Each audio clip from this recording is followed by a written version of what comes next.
Hi, Dr. Diane here. Did you watch my video on attachment styles? If you think that you're the anxious ambivalent, this video is for you. If you're not sure what your love style is, go to my website, backtolove.com, and take my free quiz to find out. The results will say nervous Nora or Nick.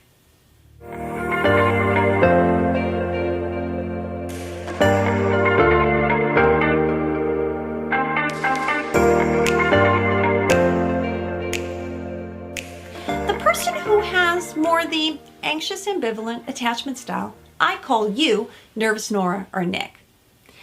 I've changed the word anxious to nervous because anxiety isn't very descriptive.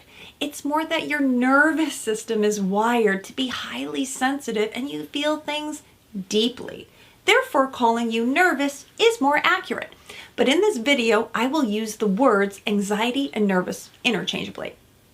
And if this is you, don't worry, you're not alone. The nervous person makes up to 42% of the population, at least according to my statistics.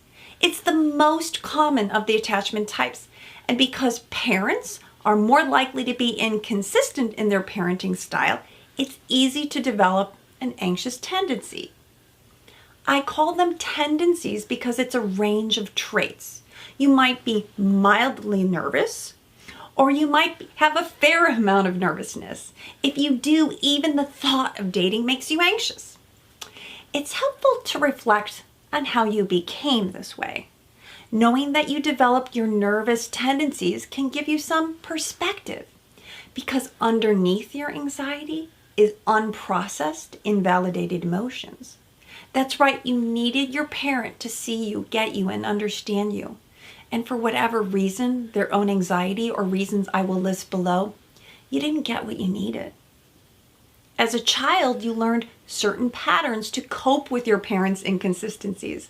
Only now, these same coping strategies get in the way of you finding love. Chances are a few things happened in your childhood to make you nervous. Most likely, you had an anxious parent yourself. If this was your mother, for example, she unconsciously transferred her anxiety onto you. Unconscious because she thought she was being a good mother. But on some level, she might have felt uncomfortable herself, or even self-absorbed by her own anxiety. Say you were her first child. She didn't know what she was doing. Your parent was not responsive or sensitive to your needs for connection and bonding. And because we all have something called mirror neurons, we automatically pick up on or mirror those things we see. And children are like sponges. They soak up everything they experience and feel. Before you knew it, your nervous system became wired to be sensitive. You became hypervigilant. It was the way you survived. It's not your fault either. And it's not necessarily your parents' fault, because your parents learned this same attachment style from their parents. It's called epigenetics. This means that certain traits or patterns are passed down through multiple generations. So if your grandparents are dead, blame them. Or then, if not, your great-grandparents. Another dynamic that you might have experienced is where one parent is anxious and or intrusive, and the other parent is more cool or distant. So you internalize both these messages. From the anxious parent, you became a people pleaser, someone who is more codependent or an empath. From your avoidant parent, you learned that you had to work hard to get noticed by them. With this combination, no wonder you're going to be anxious, but also feel like love is working hard to get noticed in your relationship. Or at least that's what feels familiar and therefore feels like love. Your parents' behavior had a profound effect on how you will be as an adult. This is because you had hundreds of thousands of interactions with your parents and you experienced anxiety firsthand. And it's not all about your parents either. It's a two-way street between what the child needs and what the parent has to offer.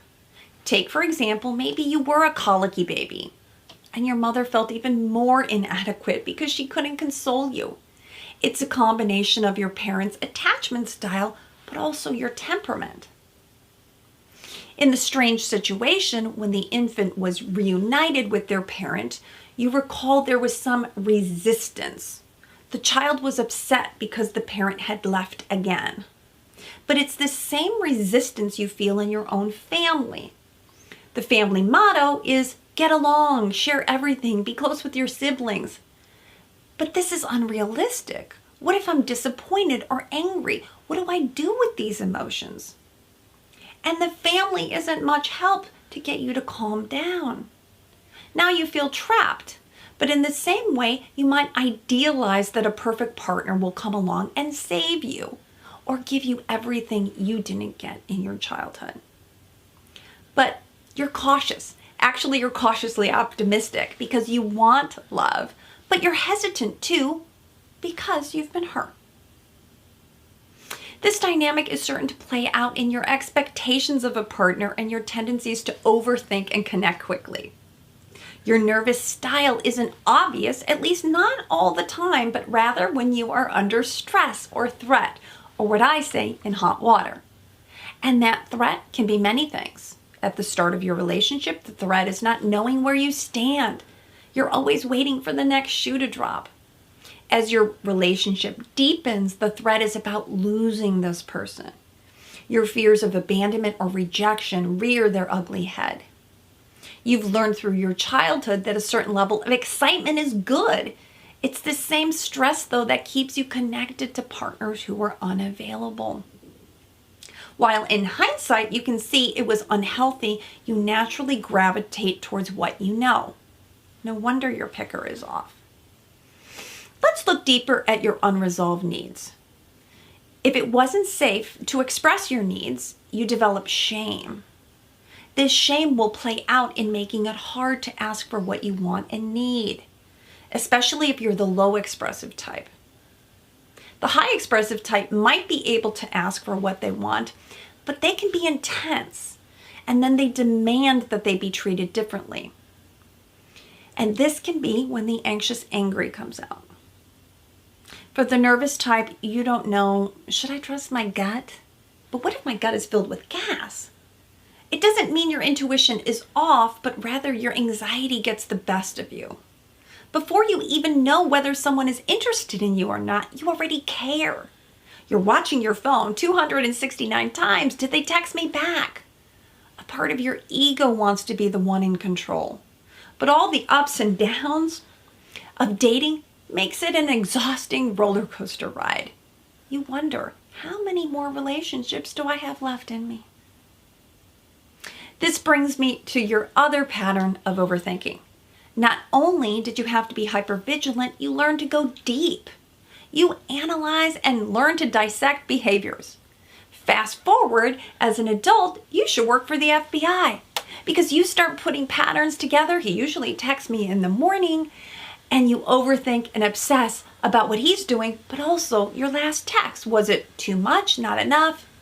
At night, you can't sleep because you're waiting to hear back from them. When it comes to boundaries, what boundaries? One more thing you never learned from your parents. When you try to set a boundary now, it feels cruel or mean. You struggle with your own self-esteem and what you deserve. In your family, perhaps your parents were very black and white.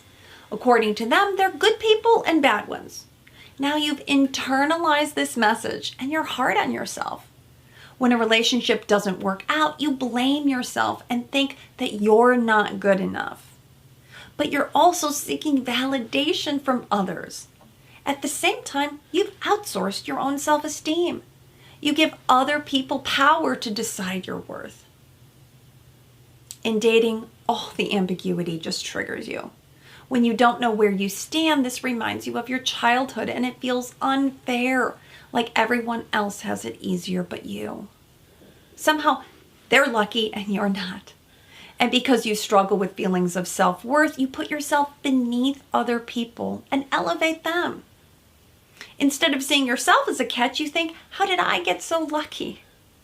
It feels like everyone else calls the shots. You're kind of along for the ride and you're left waiting. And you hate waiting. You would rather be in control and know what's happening so you can plan. If something's not going to work, you want closure so you can move on. When others don't give you the answer you want, that feels cruel. But really, your anxiety is what's cruel. Your hyperarousal doesn't allow you to relax or enjoy dating.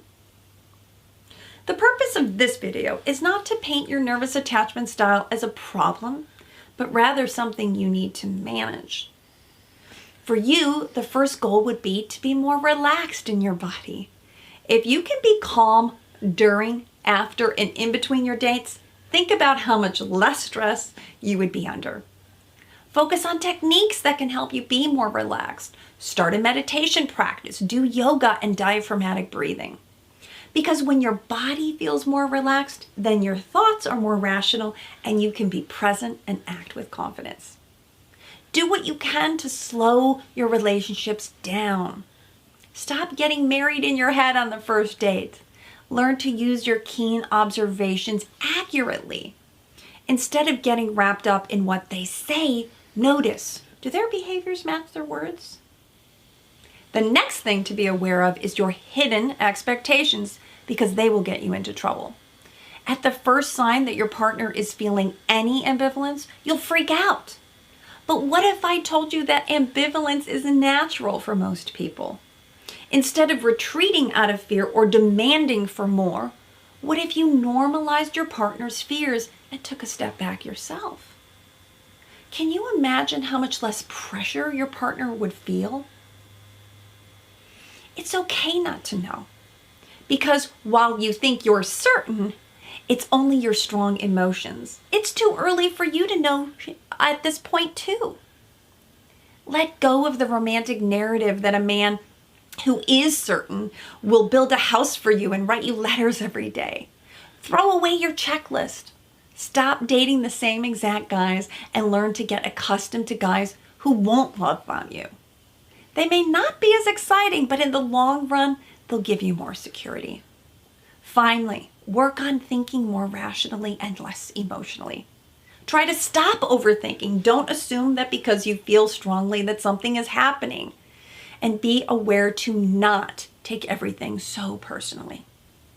If your boyfriend pulls back, instead of asking, "Are you mad at me? Are you breaking up with me?" be more like Secure Sophia and say, "Hey, Sean, I noticed you got a little quiet. Are you okay?" Be curious, not furious.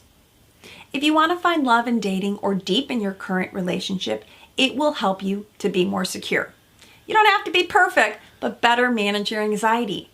Check out my video about Secure Sophia and you can learn a lot from her. The secure person is your new role model. If you learn to be anxious, then you can learn to be secure. Maybe you never knew there was another way to be, but now you do. So keep practicing. And if you need more help on deciding, is he the one or not, and how to go from first date to forever, go to my website and check out my online courses. Thanks. I'll see you soon.